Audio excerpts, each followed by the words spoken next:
the NewsHour 10 agenda.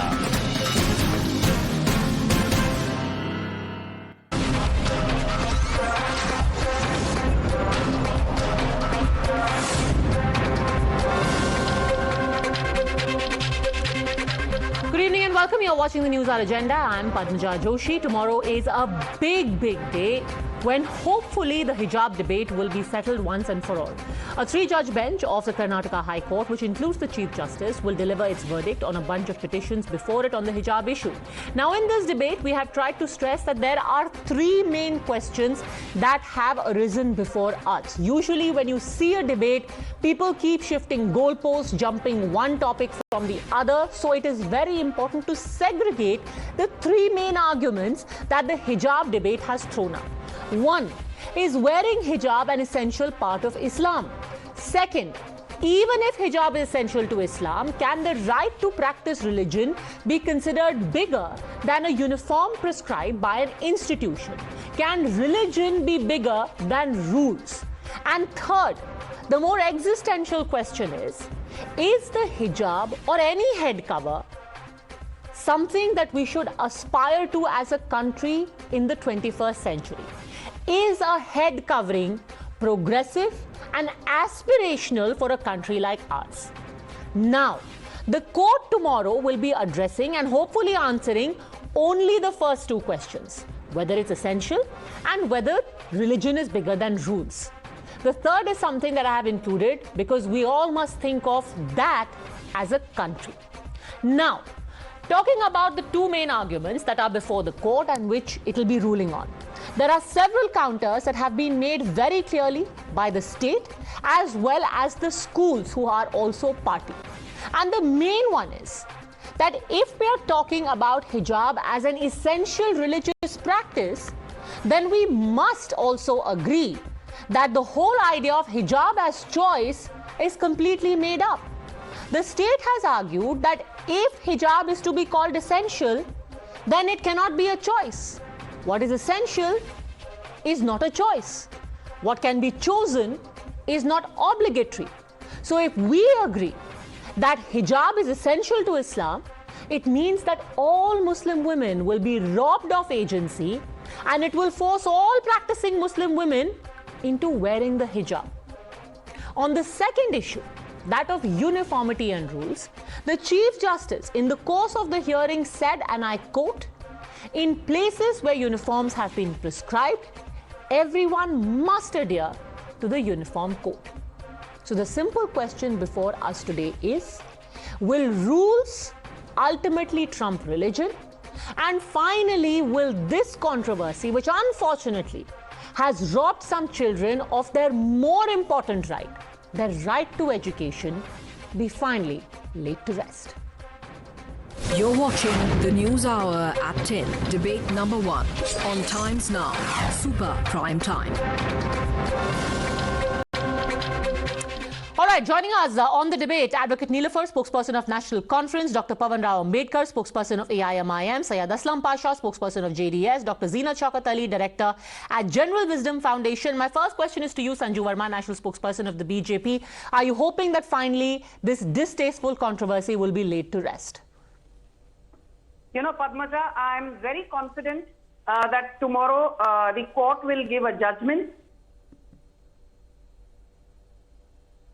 Holders have said, but more than any personal bias, I would just like, Padmaja, in 10 seconds to take you back to the interim court order when Justice Awasthi and Justice Dikshit clearly said that for them, the constitution is like the Bhagavad Gita, but they will not give any judgment which is against the Quran or Quranic tradition. Having said that, they made one thing very, very clear, that finally the judgment will be based not on surmises, not on conjectures, but on the basis of merit. And one thing which they made very clear throughout the 11 or 12 consecutive hearings that we saw was that this judgment is applicable to those colleges which already had a code in place. Controversy began, be it government colleges, private colleges, be it, a pre-degree, post-degree, if there was a uniform code in place in terms of the dress, then it is only these institutions which will be covered under the gambit of the judgment. And I will just take 10 seconds to tell you, Padmaja, you've been covering this issue. I've come on umpteen debates on your channel on this issue alone. The three things which the Karnataka Advocate General will give tomorrow to the court, because he was asked to give this before the final hearing, was A, whether some students had indeed attended the Campus Front of India press conference. Okay. B, whether some students had actually threatened teachers of Udupi College. Remember that principal of Udupi College, which is in the, whole controversy, Mr. Rudra Gowda, he's given his statement. See, which is more, court asked the Advocate General to showcase whether it is true that since 2004, till the controversy began, by and large, the Muslim women come in without any form of hijab or headscarf, and this controversy erupted only in January and February of 2022. So I think these are three important things the court will take on board. Okay. Mr. Pawan Rao Ambedkar, in February, on the 23rd, the Chief Justice said, as the day's hearing came to an end, we are making it very, very clear, whether it is a degree college or undergraduate, where uniform is prescribed, it has to be followed. Rules are above religion and everything else. Are you hoping that taking that as a thumb rule, this controversy will end tomorrow?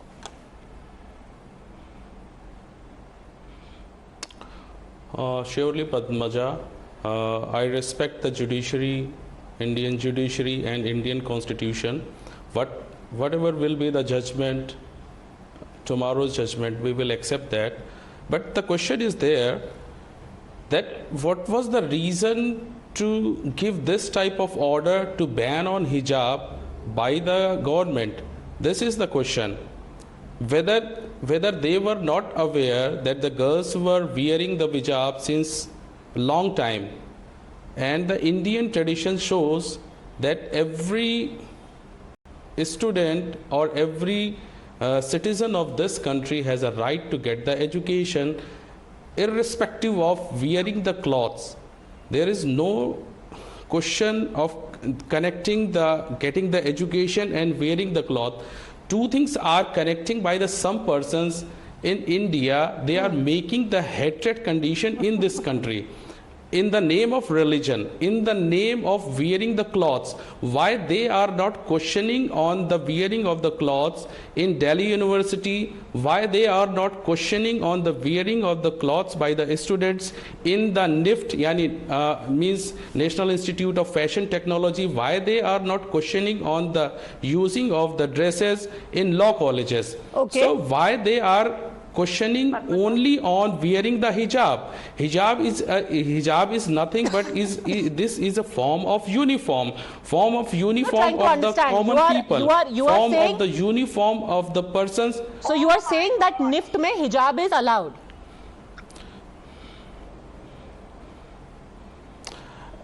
I am not telling that. I am telling that if any woman wants to wear a cloth just like a hijab, yes, then what is the question? Is there any connection between getting the is there any connection between the getting the education and wearing of the clothes? Is there any connection? No. Is there any connection? I just second. So, I will answer that question. I will answer that question in the most succinct way possible. The answer to that is no. There is no connection. That is the answer. No, there is no connection.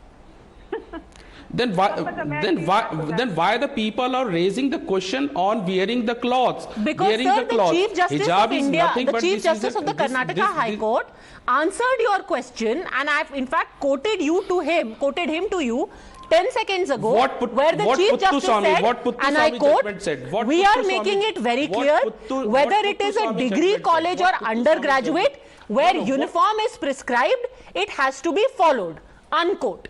That is the answer to your question. Padmaja, may I add to No. Then why are you questioning only on hijab? Why there is a question on the hijab only? They're not Why actually. there is a question on hijab only? This is the beauty of debate, that a lot Yes, so frequently yes. actual facts get misrepresented or deliberately Exactly. kept out of focus. Actually, the government order says no religious covering of any kind. You'd be happy to know, as should be any right-thinking person, that when people tried to walk in wearing a saffron scarf or a saffron headgear, they were also turned away. And rightly so. You come to school, you wear your uniform, you study, and you go back home. When this order has come, It has come in February. Sanju Verma wants to answer. It has come in February. And after the February order came, there were at least 4 instances where people who were trying to act smart by wearing some safa or turban or something or the other were told go home. Jai Shri Ram, what was that? What was that? Padmaja, Only a single girl was standing there and so many persons. No, what was that? Okay, now again you're What was shifting that? goalposts. Just a second. You're shifting goalposts, sir. We will come to that Jai Shri Ram in just a second. Quick rebuttal from Sanju Verma. Hatred in this country. Okay. Wearing Okay, of please. saffron scarf is creating Padmaja, you have hatred to in this stop this country. man. No, sir. Okay, first of all, let me say 2 things. To say, give a blanket statement that saffron scarf is creating hatred in the country is Who has very given wrong. the right? Who Is has very given the wrong. right Point to number these 1. fundamentalists Point number 2, to oppose that this anyone girl? wearing a saffron scarf to school when a uniform is prescribed will also be sent home. Just like anyone wearing a hijab where a uniform is prescribed is being sent home. Sanju Verma, respond. Yes. Padmaja, the earlier gentleman, he made a mention of the Puttaswamy judgment. Now, if you made a mention of the Puttaswamy judgment, please listen to what the entire Puttaswamy judgment said. The Puttaswamy judgment said, yes, right to privacy is a fundamental right. Right to practice your religion is a fundamental right. But the Puttaswamy judgment also said that in matters of education, the final buck stops at the doorstep of the state government concerned. And if the Karnataka state government in this Right case to already wearing, has right- a shut up, right to- shut up. No, I you will have not forgotten interrupt one thing. You I have will not forgotten interrupt one thing. you. Right to But choice. this is not a way to debate. Right to Okay, choice. Continue with Why your are you nonsense. not talking on that?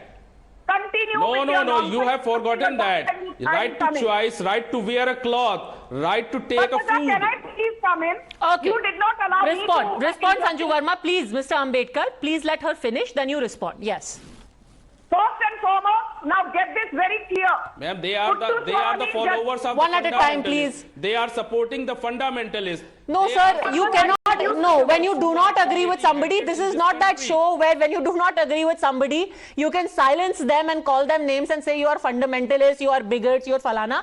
Please, let's argue on facts. Whether Madam Sanju is going to condemn on Can you please ask this man to on the keep quiet? statement I given by don't those want to fundamentalists. Sir, we'll just come to that in a second. Can she finish what she's saying? One at a time. Sanju Verma, finish. Yes. Okay.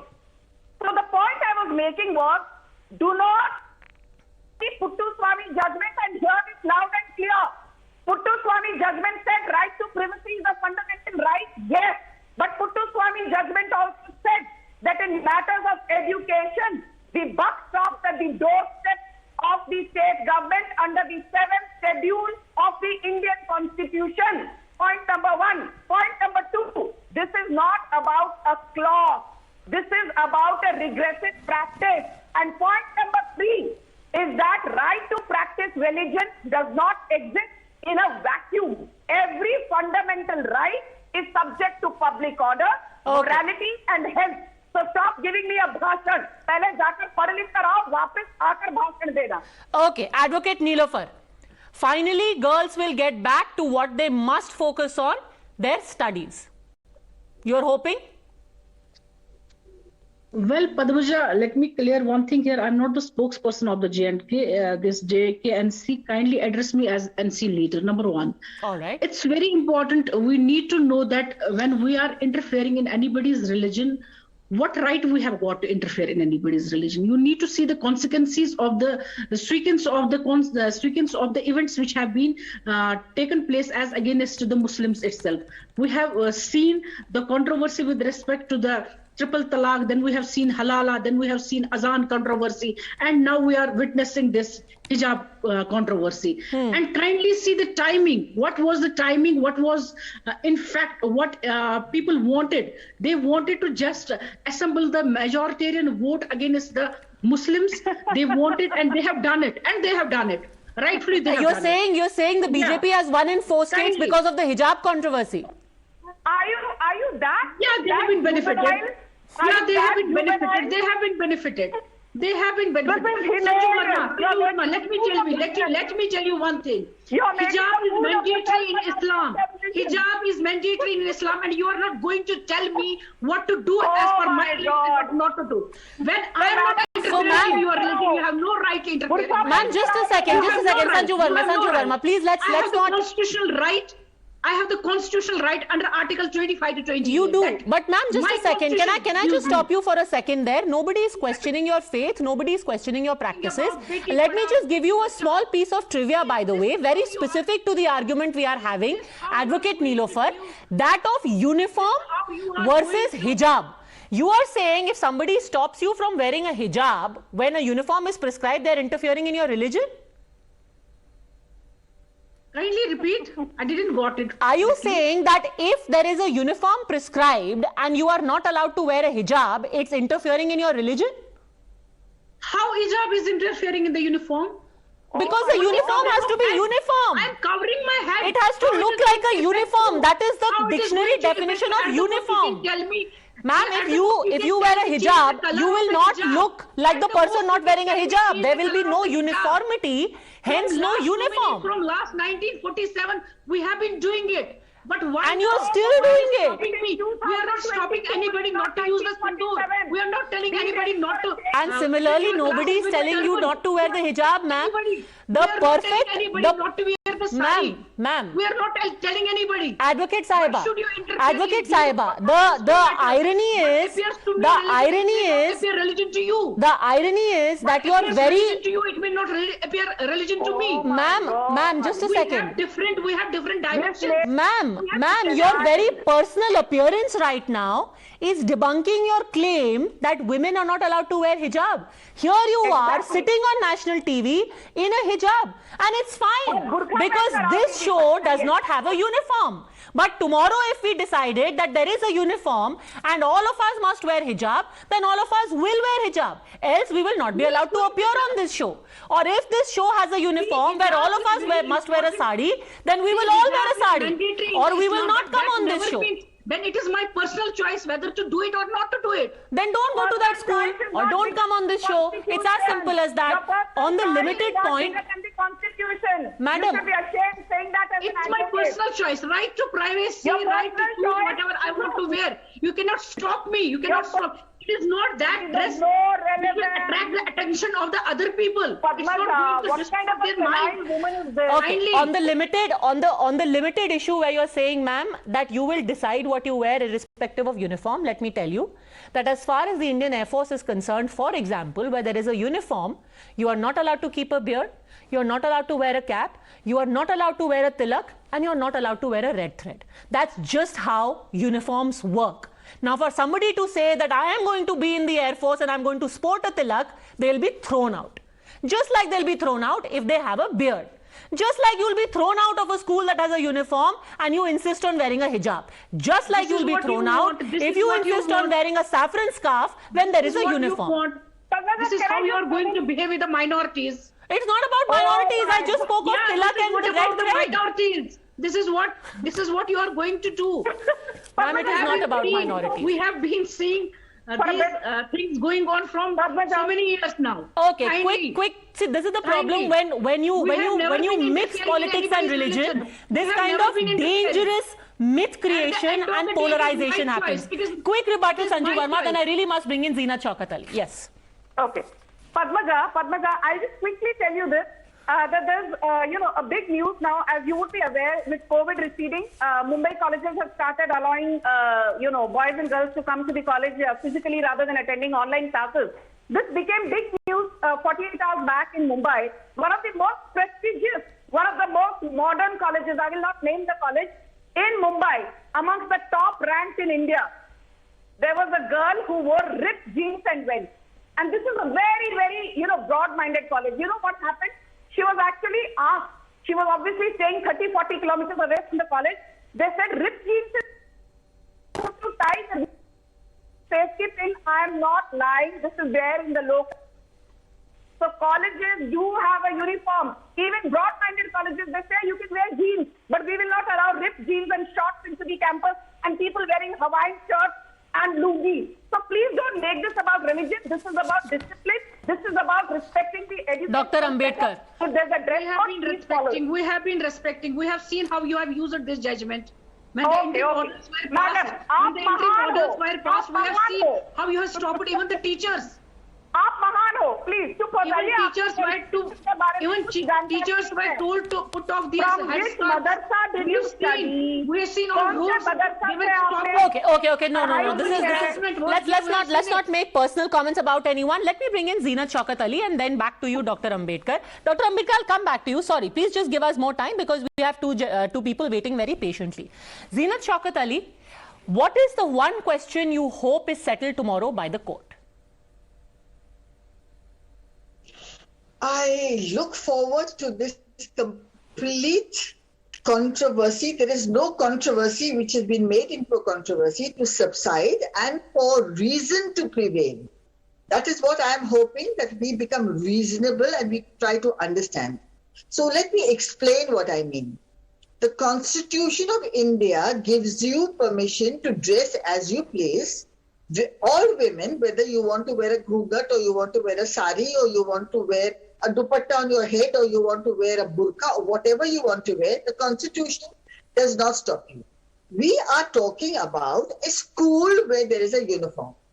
Now, madam, I would like to ask one question, that if there is a particular Muslim school, I'm talking about a school which is built by some Muslims and they have this this uniform, what they call the hijab, and you have to wear that hijab to go in.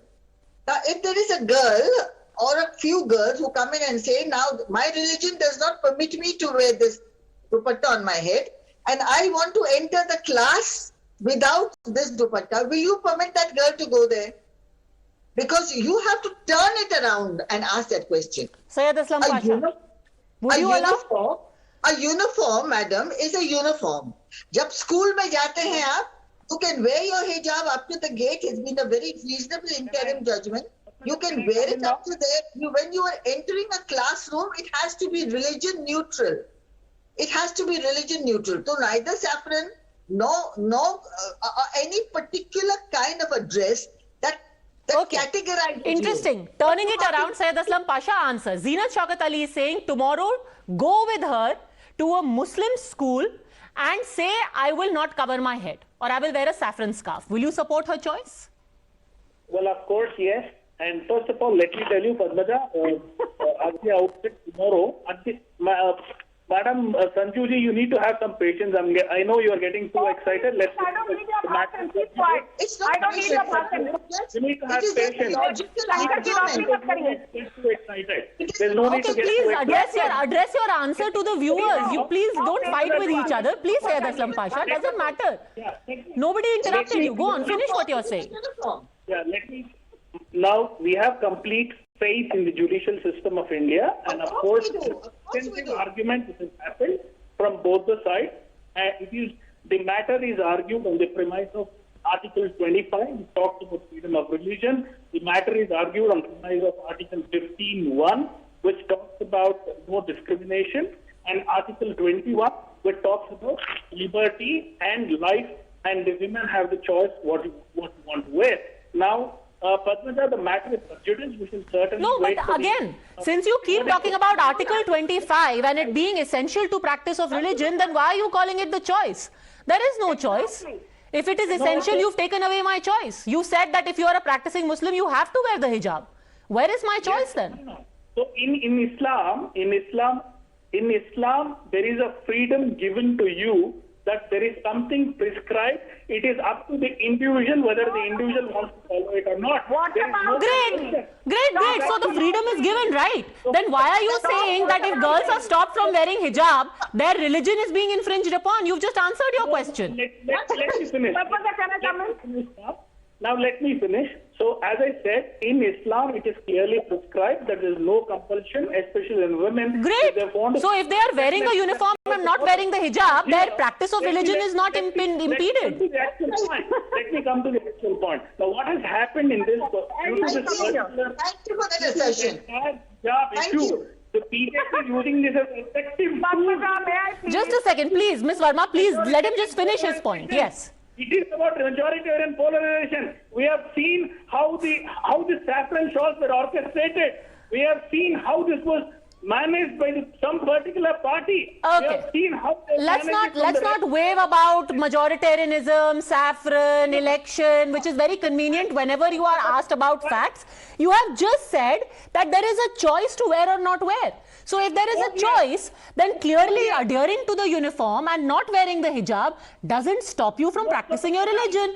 And by the way, very interestingly, in the court it was argued by the council of the school that in France, there is a ban on the wearing of hijab in public places, and yet Islam has continued to flourish in France. I don't want to talk about France or US. I want to talk about India. We're talking about principles. If Islam cannot survive without hijab, then Islam wouldn't have survived in France, where you can't wear hijab in public places. Period. We've got a beautiful constitution. We will abide to that. We have complete the debate. There is an extensive argument which has happened in the court for this particular issue, and we will wait for the verdict to come out. Okay, great. You're waiting for the verdict. Let's just hope everyone is giving a call for peace. Just a second. I want Zina Chaukhatali to respond to this. She wanted to respond. Yes, Zina Chaukhatali. Yes. You see, the entire mindset and the entire argument that we are getting into, there were 4 to 6 Muslim girls who wanted to wear the hijab and enter the class. What about the rest of the 70, 80, 100 girls, Muslim girls, who always entered there without the hijab? So this entire controversy that we have, it has been going around, sir. And we have to understand that there are certain rules and certain norms which are placed. If you go to the marketplace, you can wear the hijab or you can dress as you want. If you want to go shopping or in your house or in your whatever you want to do, you are allowed to do. This is entering a school. When we went to a convent school, we had to wear a uniform. Nobody came there in a hijab. You could wear the hijab up to a certain point, but when you were in the class... And as you still do, if that is your choice. Sanju Verma. Yeah. Padmaja, I just want to say one thing, that, every time we say that the constitution is supreme, first this entire lobby which accuses the BJP of majoritarianism, they say, हम constitution में believe करते हैं. But the moment there is a judgment which says that don't wear the hijab or hijab is not essential or follow the Karnataka State Education Act, then they say we don't believe in the High Court. We don't believe in the Supreme Court. Okay. Minorities are being persecuted. Stop this victimhood. Stop playing victimhood all the time. Okay, I'm just going to leave it at that. Let's just hope that reason prevails tomorrow. The rule of law prevails tomorrow. You've got restrictive orders imposed in most parts of Karnataka ahead of the verdict coming out. This is not the way it should be. Children should be in school. They should be getting their education. A classroom is not the place for religious identity. And religion, anyway, is a very dangerous mix with politics. If we are going to start interpreting religion, if we are going to talk about covering your head as an integral part of religion, then the same religion also says that a menstruating woman should not be visible to men beyond her ankles and her arms. It also says that women should not stamp their feet to show their presence. If that is the kind of aspiration we are going to have moving forward, it's very dangerous for us as a country, irrespective of religion. We'll hope sense prevails. Thanks very much, all gentlemen. Zina Chaukhatali, Sanju Verma for joining me.